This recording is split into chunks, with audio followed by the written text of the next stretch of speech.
Welcome back everyone to my Let's Play of Dragon Warrior 3 for the Nintendo Entertainment System. Last episode, Prince Ernie, Tennison, Indy, and Sadie had wrapped up all their business in Merchantville, that small little town that Merchant left to build.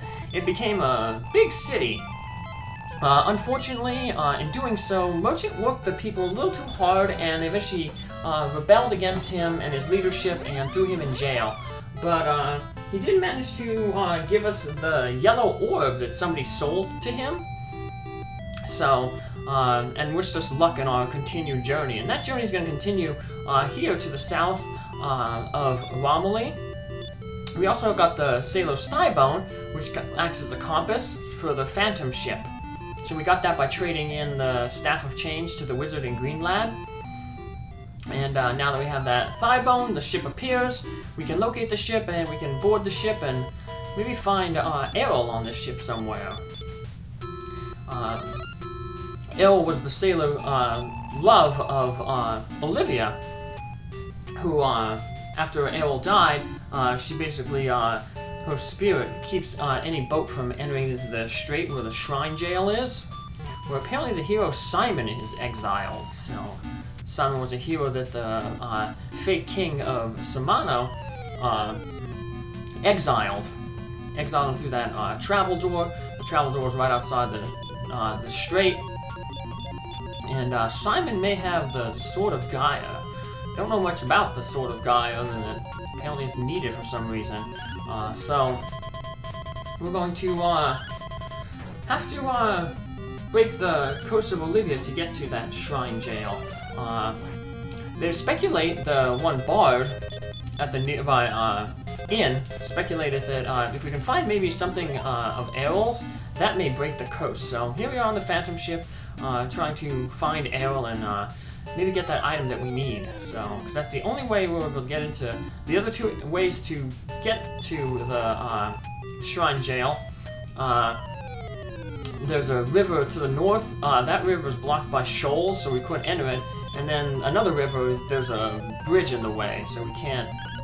If we got to the northeast, we'd actually see the bridge. And unfortunately, unlike Final Fantasy 1, our boat is too big to go under a bridge. So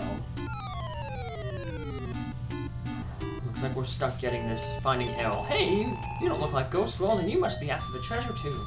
I think I must be a pretty tough hero. You talk with that guy again, he'll fight us. We don't want to fight him again. He'll be a common enemy in a later cave. So, we all got the new enemy that we wanted in this area, the Merzonsian. It's like a Merzon magician. So, and here we find the Locket of Love, and that is the item that we need to use. Once we go to that strait where Olivia's voice pushes us back, what we'll have to do is we'll pull out the Locket of Love, use it, and that will dispel the curse. But we've got to get some other treasure here first. It's not very good treasure. Like I said, we're 100% in the game getting all the treasure. So we're going to open up all the chests, even the chest that we just stepped on right here, which is a Mimic chest. So whenever we fight Mimics from now on, I am going to equip Indy and Sadie with the Angel Robe, because the Angel Robe will protect them from instant defeat spell.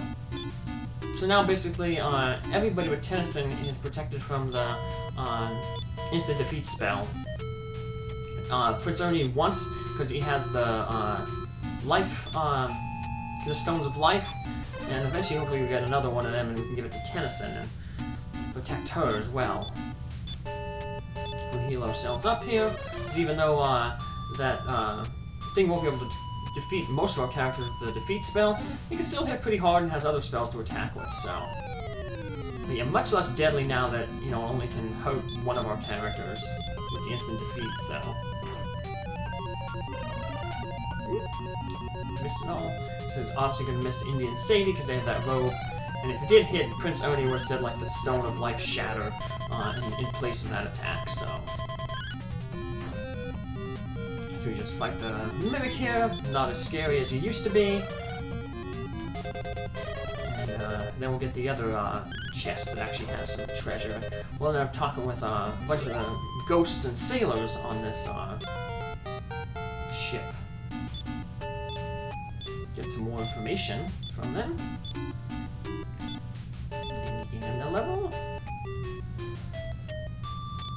And now we'll just re-equip the magic armor. Gives us 5 more defense and protection from fire, so... And since I know where all the mimic chests are, mimics are never a random encounter. They can only be encountered when you open a certain chest. So we'll know whenever those chests are to just switch out the gear.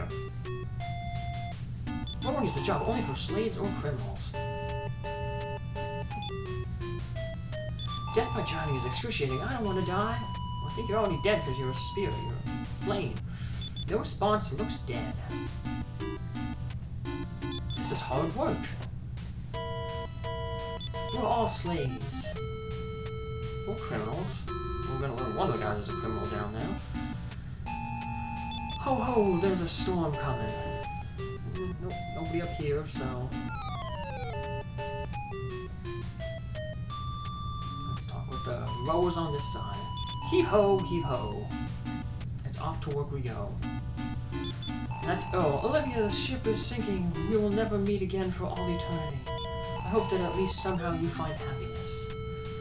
Sadly, he she ain't finding happiness, because, yeah, I bumped a man off, but that guy named Errol never committed any crime as far as I know. Poor sucker. And another corpse, oh, that one's a skeleton. And now we can head up this pathway. We took like the other stairway down last time. And all you have to do is step onto the little plank here, and we're back on our boat. And we're going to warp to Noannals there, because that's the closest town to where we want to go. We just have to go over to the east a little bit and then south. While we're in the area, there's 2 monsters we want to encounter around the Leaf of the World tree area. We'll encounter them and also get another Leaf of the World tree.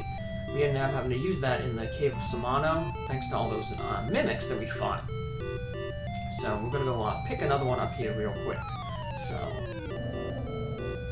as long as, like I said, if you have one in your inventory, you can't get another one. But if you lose it from your inventory, all you have to do is just head back to the same area.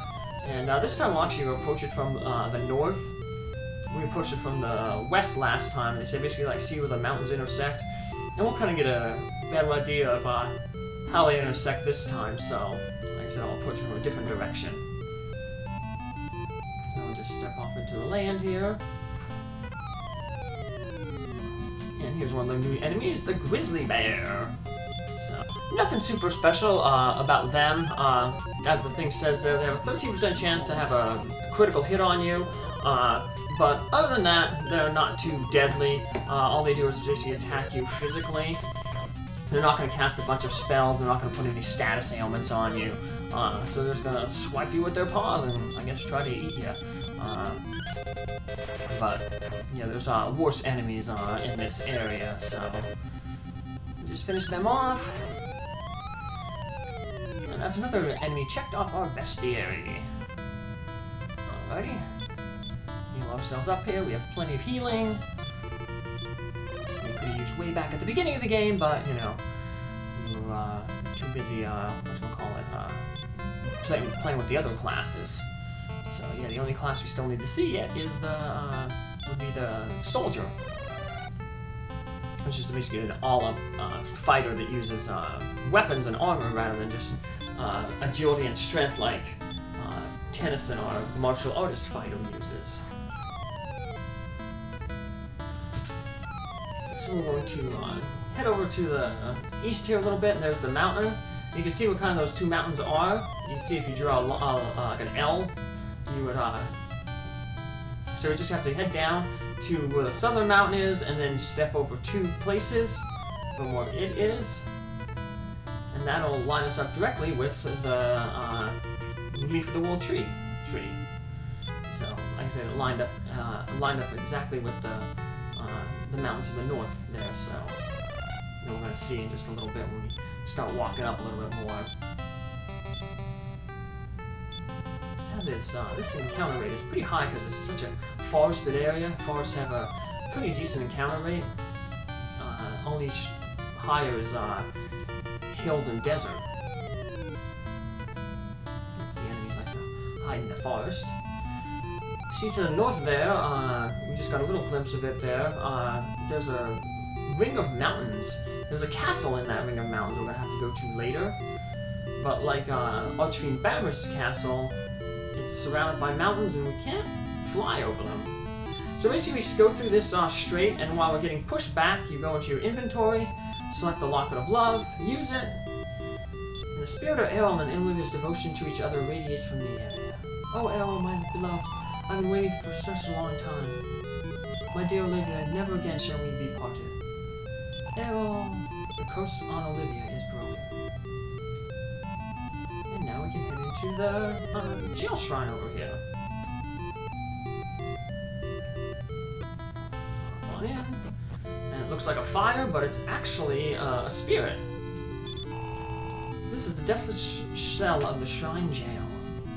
There's 4 different cells. Let's see if we can, well, one guy's here, but he's dead, and there's another spirit, so probably not looking too good for the hero Simon. His cell is empty. Probably the remake it had like a mini medal there or something. There's another spirit. Let's talk to it. See if it knows anything about Simon.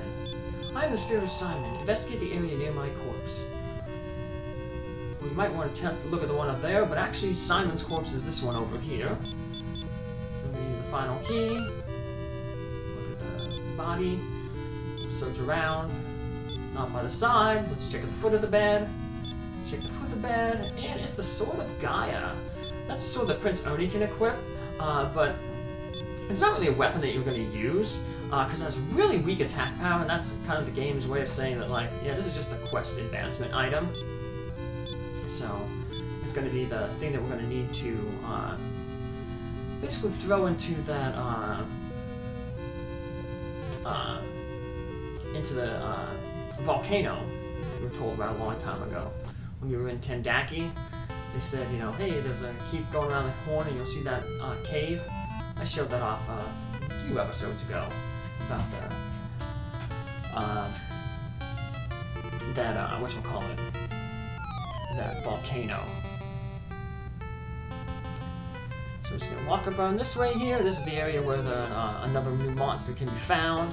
It overlaps with the where we fought those bomb crags earlier. It's got one enemy. It's one of the weaker enemies that can be with the bomb crags. 25% chance hitting a brutal hit, but it doesn't have really high defense or a lot of hit points. So even back at like level 8 when we were kind of fighting those bomb crags with the poison needle, if we would have ran into one of the Avengers with a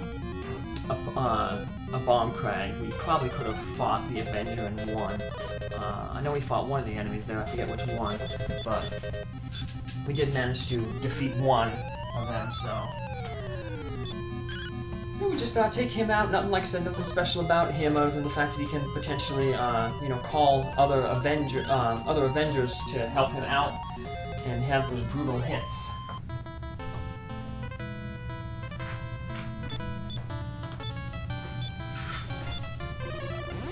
That wraps up the enemies in that area there.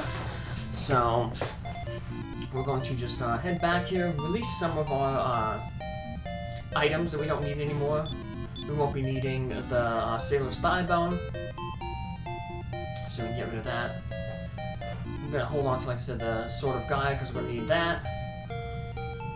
And we're going to pick up some more medical herbs for Tennison. So that's another reason why we're kind of empty our inventory here. Because we were told that the blue orb is in the Shrine of Lancel. And the Shrine of Lancel is that big shrine to the west of Aliahan. So we'll end up warping there. So we're kind of close to our next destination anyway.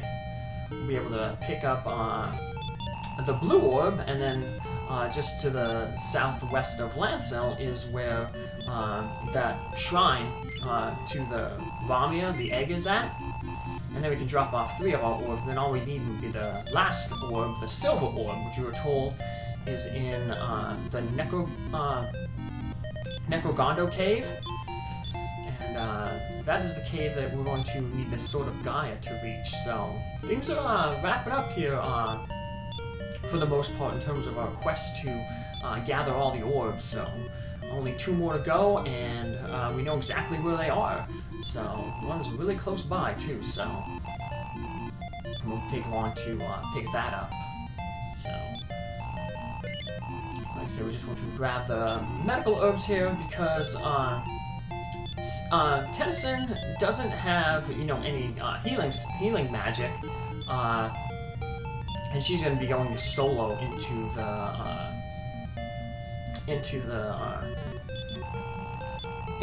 the shrine. So you can choose whoever you want to go to the shrine. A lot of people choose like the hero because the hero is kind of well-rounded. Good defense, good spell usage. You can cast outside to get out of the cave real quickly. But the hero has so much equipment, you know, between helmets, shields, body armor, weapon. And there's some good treasure down in the shrine besides the blue orb. So we want to gather all that treasure. So we'll just send somebody in there who doesn't have a lot of space in their inventory. And she should be okay because she has the Cloak of Evasion to evade physical attacks. She hits hard, and she has the Staff of Thunder if she runs into like weak group enemies. So, well, that's it for this episode. I'll see you in the next episode where we head to Lancel to get the blue orb. Have a good day. Bye.